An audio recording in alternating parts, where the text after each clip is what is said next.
The widow stood at the front of the small frontier church with her gloved hands folded so tightly in front of her that the fabric creaked, her black dress still carrying the faint bitter scent of the earth where her husband had been buried only 3 weeks before. And though the pews were full, she had never felt more isolated, because not a single person in that room was there for her. They were there to witness a transaction, a solution to a problem the town no longer wished to carry. And as the preacher cleared his throat and began to speak, she felt a slow, hollow ache spread through her chest, because every word sounded less like a blessing and more like a sentence, and she could still remember the day she had stood in that same place with the man she had loved, the way his hand had trembled when he slipped a ring onto her finger, the way he had whispered her name as if it were something precious. And now that same spot had been taken from her, repurposed into a place where grief was being hurried out of the way. And when she looked around, she saw the faces of the townspeople, some curious, some satisfied, and some simply relieved that her widowhood would no longer be their responsibility. Because a woman without a husband was a burden in a place like this, a mouth to feed and a house to watch over, and rather than offer her work or help, they had chosen the simpler path to hand her to a Lakota man who lived on the edge of town, a man they barely knew but were all too willing to use as a convenient answer to their discomfort. And when she finally lifted her eyes, she saw him standing across from her, tall and still, his dark hair tied back neatly, his face calm in a way that made the restless crowd around him feel small. And though she had been told to fear him, to think of him as strange and dangerous, she did not see a monster in front of her. She saw someone who looked just as out of place as she felt, someone who had been pulled into this moment by forces neither of them controlled. And as the preacher began reciting the vows, his voice echoing softly against the wooden walls, the widow's thoughts drifted to the small cabin she had shared with her husband, to the way he had laughed when the wind rattled the windows, to the way he had held her when the nights were cold, and the loss was so sharp that for a moment she could hardly breathe, because she was not just losing her freedom now, she was being asked to bury her past again, to stand beside a stranger and pretend that the love she had lost did not still live inside her. And when the Lakota reached out to take her hand, she flinched, not because of him, but because the touch itself felt like another thing being taken without her consent, yet his fingers were gentle, warm, and steady, and that simple difference caught her off guard, because nothing about this day had been gentle until that moment. And when she glanced up at him, she saw something in his eyes that surprised her, not possession or triumph, but a quiet sadness that seemed to match her own, as if he too understood what it meant to be pushed into a life you did not choose. And for a brief second, the noise of the room faded, replaced by the strange feeling that she was not entirely alone in her fear. And as the preacher continued, declaring them bound by law and by the will of the town, the widow felt a mixture of dread and curiosity begin to form inside her, because she did not know what this man would be like once the doors closed and the crowd disappeared. She did not know if he would treat her with the same cold indifference she had grown used to, or if there was something else waiting behind his calm expression.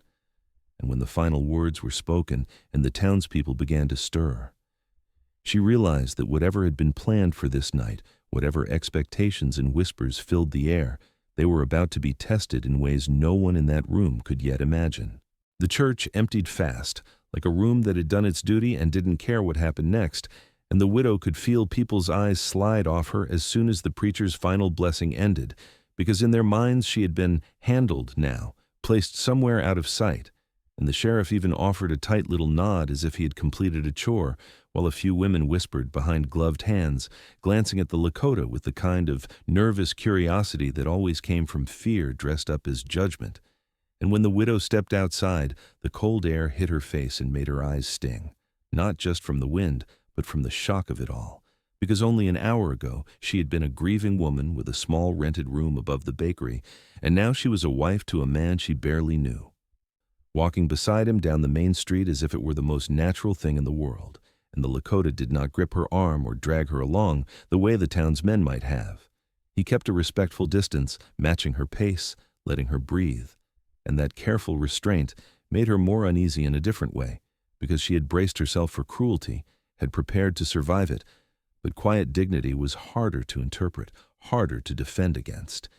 And as they passed the saloon, she heard a few men laugh, low and mean, the kind of laughter that carried assumptions about what a wedding night was supposed to be, and her stomach tightened because she knew exactly what the town imagined would happen once they reached his cabin, and she could feel those expectations like invisible hands pushing her forward.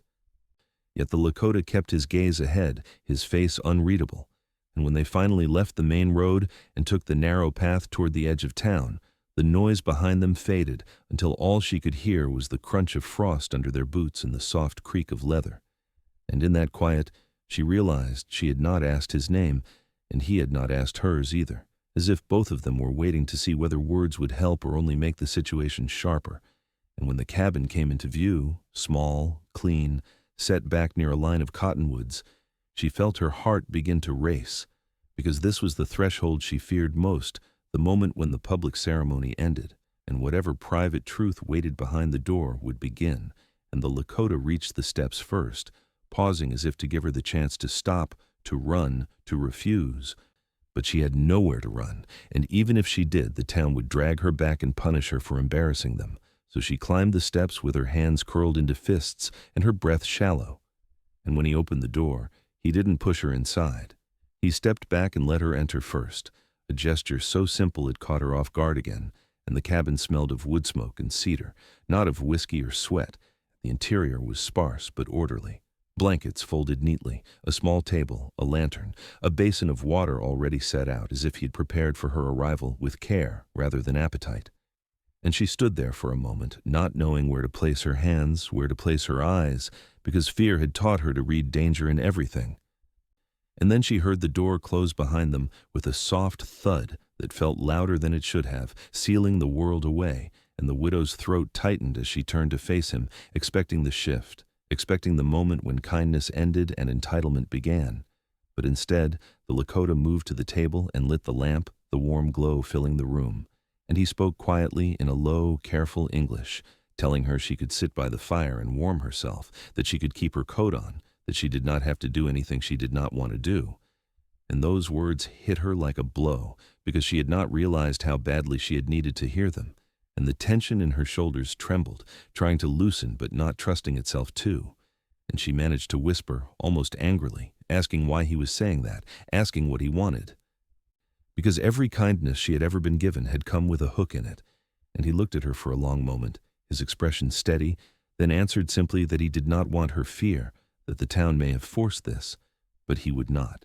And in the silence that followed, the widow felt something shift inside her, not relief yet, not safety, but a fragile, confusing possibility.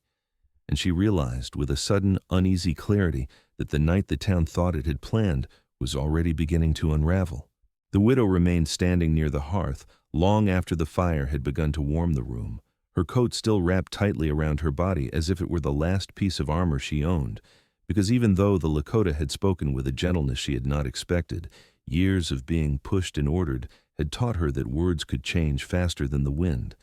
and she watched him carefully as he moved about the small cabin, pouring water into the basin, laying out a clean towel, and setting a kettle near the flames as if he were preparing for an ordinary evening rather than the wedding night. The entire town had been whispering about, and every quiet, deliberate action unsettled her more than any threat could have, because she did not know how to defend herself against kindness. And when he finally turned back to her, holding the towel in his hands, he paused, giving her space, then asked softly if she would like to wash her face and hands, because she looked cold and tired. And for a moment she thought she had misheard him, because no man had ever offered her something without expecting something in return. And her first instinct was to shake her head, to refuse before he could take it back. Yet she realized how stiff and grimy she felt after the long day, how the church and the walk through town had left her skin aching with exhaustion. And slowly, cautiously, she nodded, and he set the basin on the small table, stepping back again to let her decide. And as she approached it, her hands trembling slightly as she dipped them into the warm water, she felt a knot inside her loosen just a little, because no one was rushing her. No one was telling her to hurry or behave. And when she splashed her face, she felt tears mix with the water, the release of a tension she had been carrying since the moment her husband's coffin had been lowered into the ground, and she tried to hide them. But the Lakota noticed and simply turned away, pretending not to see, giving her the dignity of privacy even in her grief. And after she dried her hands, he surprised her again by sitting down on the far side of the room, leaving a wide space between them, and telling her that she could take the bed, that he would sleep by the fire, and the words felt almost unreal, because everything the town had implied about this night had been built on the idea that her body was now something to be claimed. And yet here he was offering her safety instead, and she felt anger flare inside her. Not at him, but at the people who had forced them into this, who had assumed he would be just as cruel as they were. And when she finally asked him why he was doing this, why he was refusing what the town had promised him, he answered in a quiet voice that he had lost his own wife once, that he remembered what it felt like to be hollow with grief, and that he would not make another widow feel that pain again. And in that moment, the widow's fear cracked open, because she realized that the town had not just misjudged him, it had never bothered to see him at all. And as the fire crackled softly between them, she felt the strange, fragile beginning of something she had not expected. Not love, not yet, but a kind of respect that made the night feel less like a trap and more like a turning point. Outside the cabin, the night carried every rumor the town had ever invented about people like them. And though the widow could not hear the voices directly, she could almost feel the weight of what was being imagined, the assumptions that a forced marriage meant a forced surrender, that a Lakota man would be no different from the rough men who drank in the saloon and took what they wanted. Yet inside the small wooden room, the reality could not have been more different, because the Lakota sat quietly by the fire, his gaze fixed on the flames, giving her the space he had promised, while she lay stiffly on the edge of the bed, unsure whether to relax or stay alert, and the distance between them felt like a kind of fragile truce, and she kept waiting for the moment when he would change his mind, when the kindness would drop away and the truth of the town's expectations would finally arrive. But it did not, and instead, he began to speak softly, telling her stories in halting English about the land where he had grown up, about the river that had carried the voices of his people, about the woman he had loved and lost. And though he did not dwell on the pain, she could hear it in the way his voice slowed when he said her name, and something in her softened, because grief, she realized, was a language they both spoke. And when she finally answered him, telling him about her own husband, about the way he had used to bring her wildflowers when he came home from the fields, the words felt strange in her mouth, because she had not spoken his name since the funeral, afraid that saying it would make the loss too real. Yet here in this quiet space, it felt right. And as the fire burned low and the night deepened, the two of them shared their stories across the small distance that separated them, not touching, not claiming, just remembering. And in that simple exchange, the widow felt something inside her shift, because the man the town had forced her to marry was not the enemy she had prepared herself to fight. He was someone who understood exactly what it meant to lose everything. And as sleep finally began to pull at her, she realized that the night the town had planned was slipping away, replaced by something far more dangerous to their expectations: mutual respect. Dawn crept into the cabin in thin, pale ribbons of light that slipped between the wooden boards and touched the widow's face before she was fully awake. And for a moment she forgot where she was, reaching out for the empty space where her late husband should have been, only to feel the rough blanket beneath her fingers instead, a quiet reminder that everything in her life had shifted. And when she opened her eyes, she saw the Lakota still seated by the dying fire, his back against the wall, his posture relaxed but watchful, as if he had spent the entire night guarding something precious rather than sleeping. And the realization made a strange warmth bloom in her chest, because no one had protected her like that since she had lost the man who used to stand between her and the world. And she sat up slowly, careful not to startle him, noticing how the room felt different now, less like a cage and more like a place that had witnessed something honest. And when he turned and met her gaze, there was no awkwardness, no expectation, only a quiet understanding that they had survived the first and most dangerous part of what the town had thrown at them. And he asked softly if she was warm enough, if she needed water, if she was hungry, and the simple care in his voice made her throat tighten because she had grown so used to being an afterthought that even small kindness felt overwhelming. And as she wrapped herself in her shawl and nodded, he rose and set about making a simple breakfast, moving with the same deliberate respect he had shown her all night. And while he worked, she watched him, taking in the way he kept a careful distance, the way he never let his eyes linger where they did not belong, and she realized that the man the town had forced upon her was nothing like the story they had told, and that thought filled her with a cautious hope she was almost afraid to acknowledge. Yet even as that fragile peace settled over the cabin, the outside world was already pressing in, because voices drifted faintly through the morning air, neighbors passing by whispering and laughing in low, knowing tones. And the widow felt her stomach tighten as she imagined what they were saying, what they assumed had happened behind these walls, and she wondered if the Lakota could hear it too. But if he did, he gave no sign, simply setting a small plate of bread and dried meat on the table and inviting her to eat. And when she sat across from him, she felt something she had not felt since her husband died, a sense of being seen rather than evaluated, and that made the fear easier to bear. Yet she knew it would not last, because the town would not be satisfied with silence. They would want proof that their plan had worked, that their forced solution had produced the outcome they expected, and as if summoned by that thought, a knock came at the door, sharp and insistent, making her flinch, and the Lakota rose at once, moving to stand between her and the entrance, his calm turning into something quietly resolute.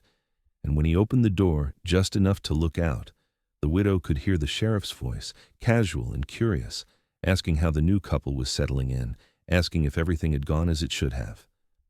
And the words sent a chill through her, because she knew exactly what he meant, and the Lakota answered evenly that they were fine, that the night had been peaceful, and though his tone gave nothing away, the sheriff's pause on the other side of the door spoke volumes, because peace was not what the town had expected. And as the widow sat there, heart pounding, she realized that the true test of this marriage had not been the night itself, but what would happen now that daylight had come and the world was ready to judge them both. The knock at the door did not fade after the Lakota answered the sheriff. It lingered like a challenge, because men who believed they had arranged a marriage did not like to be kept on the outside of its consequences, and the widow could feel the tension in the small cabin as clearly as the chill from the morning air, because whatever was about to happen would not be decided by kindness or respect, but by the ugly curiosity of people who thought they were owed proof. And when the Lakota finally opened the door wider, the sheriff stood there with two other men from the town, their faces wearing the thin smiles of people who were pretending not to pry. And the widow felt her cheeks burn as she realized they were looking past him, trying to see her, trying to read her posture and her eyes for signs that their plan had worked. And the sheriff asked if she was all right, if she had been treated well. But the way he said it made it clear that he was not truly concerned about her. He was measuring something else. And before she could stop herself, she spoke up, her voice steady despite the fear, saying that she was safe, that she had been given respect, and that the night had been nothing like what they were implying, and the men exchanged glances, surprised by her firmness, because they had expected a shy, obedient widow, not a woman who would contradict them, and the Lakota remained still beside her, his presence lending weight to her words, and when the sheriff tried to laugh it off, suggesting that a woman might not know her own good fortune. The widow felt anger flare, because she knew exactly what she had been spared.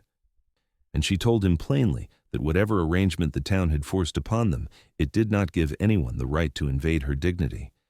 And for a moment the men seemed unsure how to respond,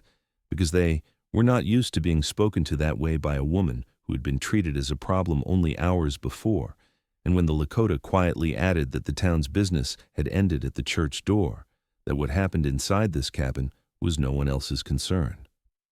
The sheriff's smile tightened because he could feel control slipping,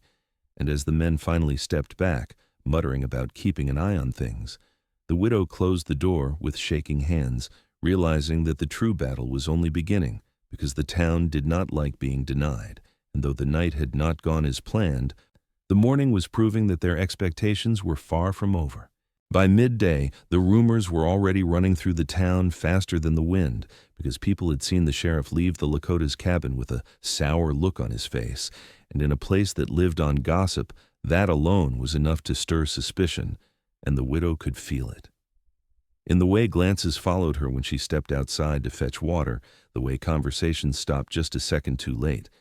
and she realized that by not surrendering to what the town had expected, she and the Lakota had become a kind of quiet threat, a reminder that their authority was not absolute, and that made people uneasy. And as she returned to the cabin with the bucket in her hands, she wondered how long it would be before unease turned into something uglier, because she had seen before how quickly kindness could become a reason for cruelty. and the Lakota seemed to sense her worry, reassuring her in a low voice that they would face whatever came together, not as a transaction, but as partners. And though the word felt strange on her tongue, it also felt right, because for the first time since her husband died, she was not standing alone against the world. Yet even as that fragile sense of unity grew, the town was preparing its own response, because men who did not get what they wanted rarely stopped wanting it. And before long, a group of them gathered near the sheriff's office, talking about how a Lakota had no right to ignore their arrangement, how a widow who had been given a chance should not be allowed to challenge them, and the danger in their voices made the widow's heart pound. Because she knew that what had begun as a forced marriage was becoming something far more volatile,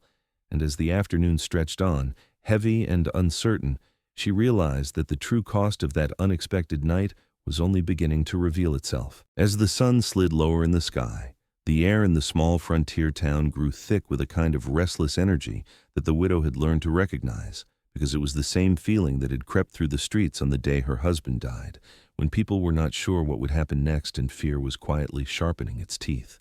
And she could sense it now even from inside the cabin, where the shadows stretched long across the wooden floor, and the Lakota moved with a steady, watchful calm, because though he did not speak of it, he knew as well as she did that the town's anger was building, and it was not anger directed at some great injustice. It was the small, ugly kind that came from being denied something people believed they were owed, and that made it far more dangerous. And when voices began to rise outside, low and muttering, the widow's stomach tightened because she could hear her own name mixed in with them, could hear the way people spoke about her as if she were an object that had slipped out of their grasp, and the Lakota stood by the door, not blocking it, but ready, because he understood that sometimes the only thing that kept cruelty at bay was the quiet certainty that it would not go unanswered. And though she was afraid, the widow did not hide. She moved to stand beside him because she had already lost too much of her life to fear, and she was not willing to lose this too. And as the crowd outside grew, their faces appearing in the narrow windows like shadows, she could see the confusion there, because they had expected obedience and instead found dignity. And they did not know how to deal with that. And when the sheriff finally called out, telling the Lakota that he was making trouble, that he should have known his place, the widow felt a flash of anger so strong it surprised her, because she realized that what the town truly feared was not the Lakota. It was the idea that a woman they had written off could still choose something better. And she spoke up again, telling them that she was not being held, that she was here because she wanted to be. And the murmur that followed was thick with disbelief, because admitting that would mean admitting that they had been wrong. And as the tension reached its breaking point, the widow knew that the night which had not gone as planned had set something in motion that none of them could stop. Because once a person has tasted respect, they cannot be made small again without a fight. The crowd outside the cabin did not break apart when the widow spoke. Instead, it grew quieter, more focused, as if the sound of her voice had cut through their anger and forced them to listen in a way they had not expected, and she could feel every eye on her even though she could not see all of them. And that attention was frightening.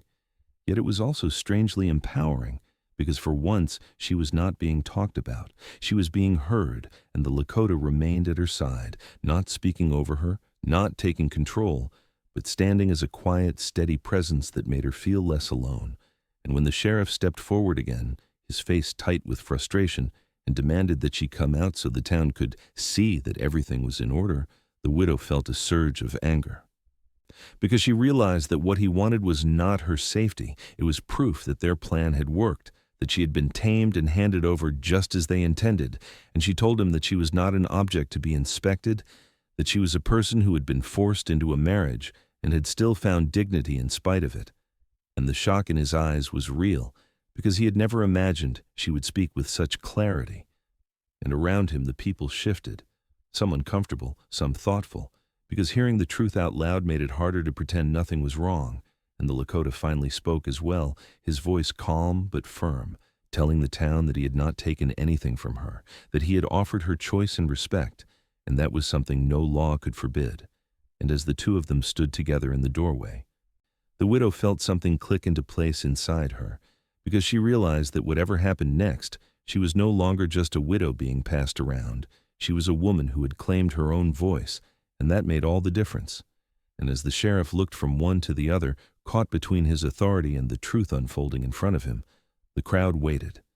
because even they could sense that this moment would decide more than just one marriage.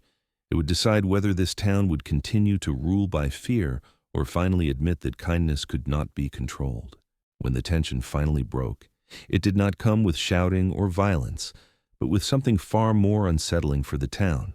a quiet realization that the story they had written for the widow and the Lakota was no longer theirs to tell. And as the sheriff slowly lowered his gaze and stepped back, the people behind him began to drift away in small, uncertain groups, because even those who had wanted to see them fail could feel that pushing any harder would only expose their own cruelty.